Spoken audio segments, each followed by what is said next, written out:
Huh.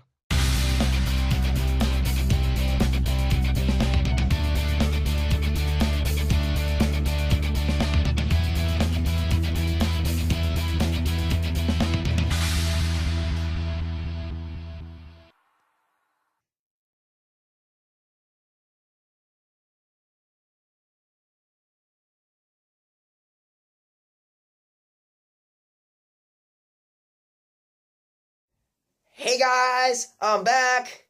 I hope you missed me, or at least remembered me, because as far as I know, my 12 subscribers have not lingered. You better stay there, guys. You better stay there. I really hated to disappoint that many people for such a long time, so finally, I'm going to upload again. Yeah, that's a sound of like 12 of my fans right there. I'm one of them. I'm kind of great.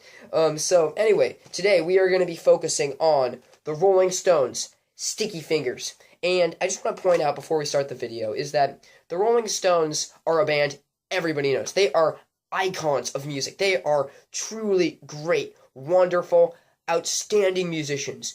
But everyone seems to know them, but not really many people have actually listened to them. Like I go to sports practice, whatever. I'm like, hey guys, I know the guys. You ever heard of the Rolling Stones? And everyone's like, yeah. I'm like, name like two songs, and they're like, Stairway to Heaven, and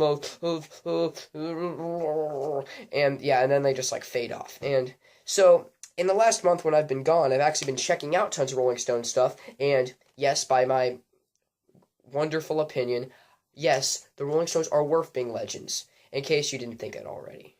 Got my seal of approval now. So yeah, this time I'm going to check out the Rolling Stones, Sticky Fingers. Let's get into it. Starting with one of my favorite Rolling Stones songs ever.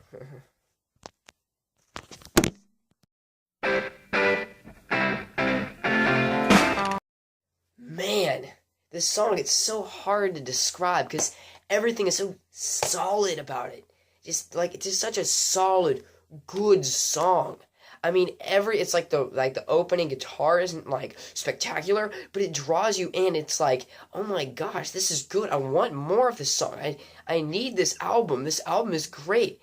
Like this song is such a good opener, and I know I've said that about every single one of my albums so far, or all the albums I've reviewed so far. But this one, I just think it's super good, and I'm probably going to say about all of them because I'm a sucker for those opening tracks. And the opening tracks are meant to draw you in, and this one is no exception. It was the reason why I decided to get this album. When I was checking out the Rolling Stones, I'm like, which one do I want? I heard Exile on Main Street got critical acclaim, so I was going to get that one, which I actually do have. It's my CD case, which is propping up my camera right now.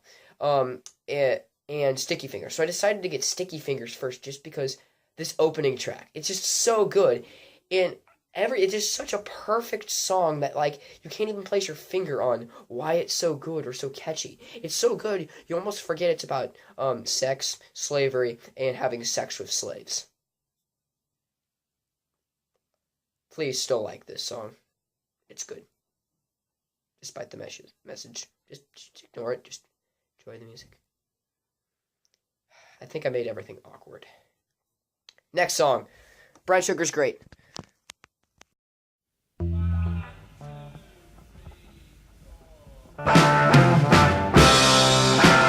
Yet another one of my favorite Rolling Stones songs, Sway. And Sway is actually hard to explain, but it's not hard to explain why it's good. Because it has this chill, almost chill vibe to it, but it still has this apocalyptic, like something's not right, but yet it's still like beautiful.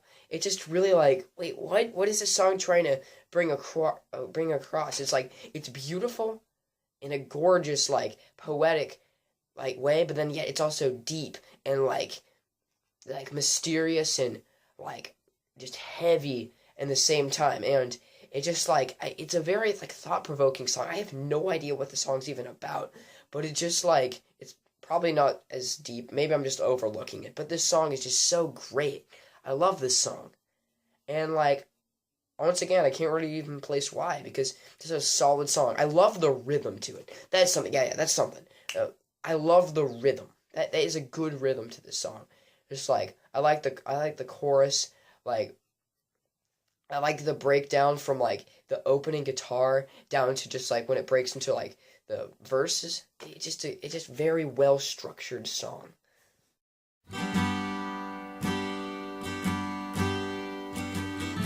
Next song is Wild Horses. And although this is not like one of the personal favorites of mine, I still think it's a very tender, beautiful acoustic ballad that I think should definitely be respected. Also, it is probably one of the first Rolling Stones songs I ever remember hearing. And I'm like, oh yeah, so this is what the Rolling Stones sound like. And although it's not their typical song, like, there's not their typical song, it's still a very, very good song. It's also probably the most commercially successful and well-known song of this album. And I like something I especially like is just like I like the lyrics in this one. The lyrics are very good. Also love the country vibe. This song is very good. I love Wild Horses. Of course, the chorus line is legendary too. Great song.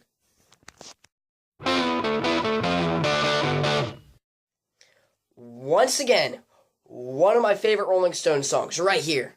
Can't You Hear Me Knocking is a great song. That opening note just got me hooked. I'm like, I must hear the rest of the song. I must.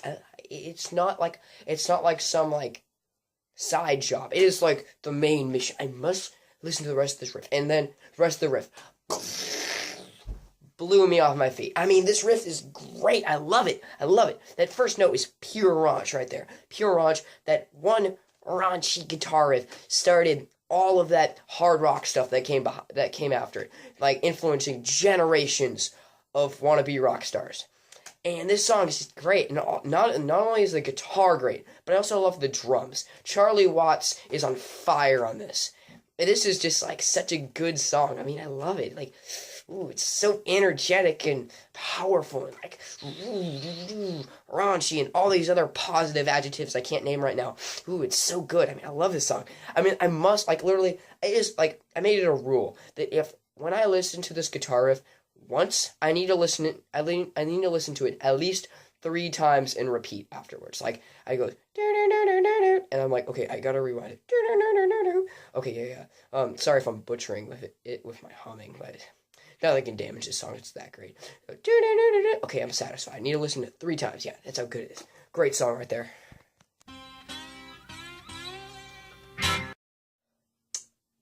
Okay.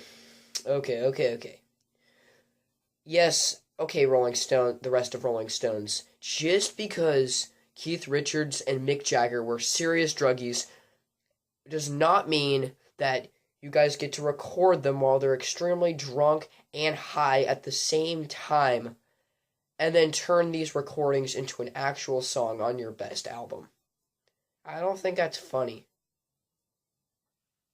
Unless You Gotta Move was a real track.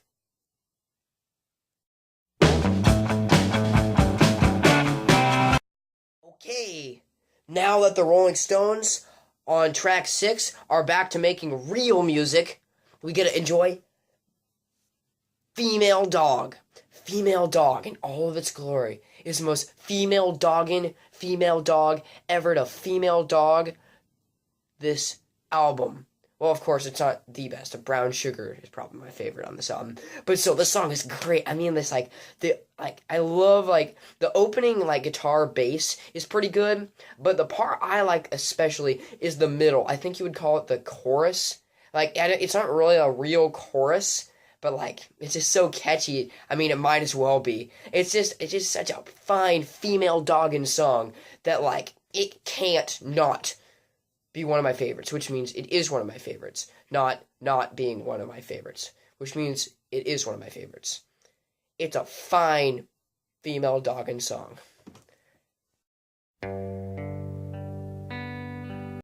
I Got the Blues. Yeah, it's pretty depressing. It's not a stellar song, and it's definitely not one of the Rolling Stones, finest slow songs. It's pretty depressing, and, if I want a slow Rolling Stones song, I just go to any of the other slow Rolling Stones songs. This song is very, very forgettable. Literally, I can't remember anything about the song. But one thing I can remember is that it has absolutely no bluesy vibe at all. Like, I mean, I know that having the blues means that you're sad, and the song definitely is depressing. I mean, like, it's depressing. You definitely got the blues listening to this. But, like, I mean, like, at least, like, make it a blues song. You know what I mean? Like, it would make sense. It's like Rock and Roll by Led Zeppelin. Or, like, Rock and Roll All Night. Both being, like EDM songs. Or, like, Bohemian Rhapsody being, like, a rock opera and not a rap song. Wait. What? Oh, gosh. I thought to myself as I first listened to Sister Morphine. Not another slow, depressing song. Yeah, well, the thing is with this one, though, Sister Morphine, is that unlike I Got the Blues, this one is depressing. But then it's not. Because it's like, I thought it was depressing, but it actually wasn't. And as I listened to it, like, second, third time, I'm like, oh my god, this song is really creepy. And I'm terrible with lyrics. I can never decipher them. I just go, blah, blah, blah, blah, blah, if I don't know what they're saying. But, like, I remember the opening lyric, I'm just like, what's it saying? What's it saying? I still to this day, I don't know what he's saying, because I'm too lazy to look it up. But it's just creepy. It has this haunting, eerie, like, mysterious, chilling feeling about it. And I just think that's really cool and eerie, which you don't get a lot of times with a Rolling Stones song. It's a very interesting song. And if you have second thoughts on it, I would definitely consider listening to it more than one time. As you guys probably know from like my last 3 episodes, I like songs that kind of have a cool feeling or a vibe to them. Like, I like rock songs that can have like a tinge of like blues, or like a tinge of jazz, or a tinge of EDM. No, just kidding, that's cancer. But anyway, but this song has a tinge of country, and maybe just a bit more of a tinge than what was on in Wild Horses. This one, like, I mean, like, this guy, like, Mick Jagger is like full British, and he just go full cowboy. I mean, like, his voice is like this. I'm like, what the heck is this freaking like Mick Jagger singing? But yeah, I just think it's a very like kind of sweet, just like it's a relaxing song, but it's not like slow paced, but it's just like really like, I don't know, just a happy song. Like, I don't really know what it's about. It's probably about dead flowers and giving them to people, because I'm terrible with lyrics. But, like, it's just, like, a very, like, comforting song. I like the country vibe to it. I love the lyrics, too. I don't know what the lyrics are, as you said, but I just like the rhythm of the lyrics. They're very good. Just a very good song. I think it's probably one of the best ones on here that.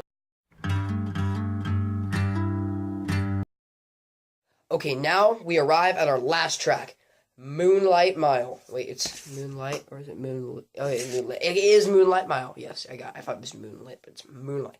I got it. Yeah, I'm good. Okay, so, after that waste of, like, 20 seconds, Moonlight Mile. Okay, I remember when I first listened to this, I thought it was a pretty lame song. But after a while, and I mean, like, 2 days, I started to really respect this song. I really like the opening guitar. It sounds very Eastern and foreign, like it's from like China or some other like Asian country of some sort. It's very exotic. And something else I really admire about it is that it starts out very simple and slow, and then it breaks into this wonderfully polished portrait of grandeur, which is an excellent way to end a fantastic album by an excellent artist. And this is a great way to end an album. This is a great album. I love this album. This is a good song.